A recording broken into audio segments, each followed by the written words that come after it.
It is better to offer no excuse than a bad one. Human happiness and moral duty are inseparably connected.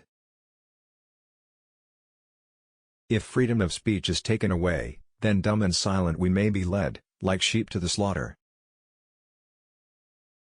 Associate yourself with men of good quality, if you esteem your own reputation, for 'tis better to be alone than in bad company. Experience teaches us that it is much easier to prevent an enemy from posting themselves than it is to dislodge them after they have got possession.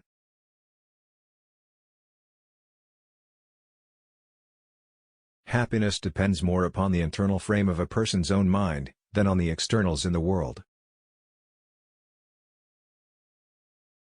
The turning points of lives are not the great moments. The real crises are often concealed in occurrences so trivial in appearance that they pass unobserved.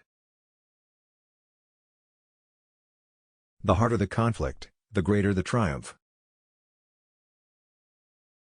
Worry is the interest paid by those who borrow trouble. As mankind becomes more liberal, they will be more apt to allow that all those who conduct themselves as worthy members of the community are equally entitled to the protections of civil government.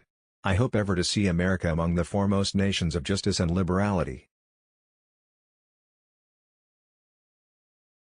If we desire to avoid insult, we must be able to repel it. If we desire to secure peace, one of the most powerful instruments of our rising prosperity, it must be known that we are at all times ready for war. Paper money has had the effect in your state that it will ever have, to ruin commerce, oppress the honest, and open the door to every species of fraud and injustice. Discipline is the soul of an army. It makes small numbers formidable, procures success to the weak, and esteem to all. Citizens by birth or choice of a common country, that country has a right to concentrate your affections. The name of American, which belongs to you, in your national capacity, must always exalt the just pride of patriotism, more than any appellation derived from local discriminations. If to please the people, we offer what we ourselves disapprove, how can we afterwards defend our work?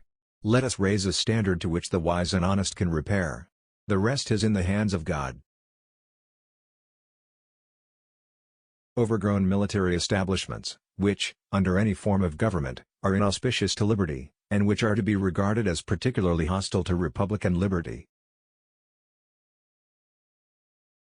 The great rule of conduct for us, in regard to foreign nations, is, in extending our commercial relations, to have with them as little political connection as possible. It is substantially true, that virtue or morality is a necessary spring of popular government. The rule, indeed, extends with more or less force to every species of free government.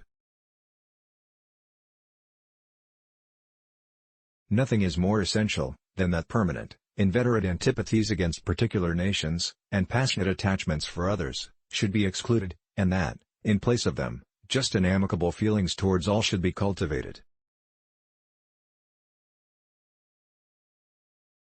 Anything will give up its secrets if you love it enough.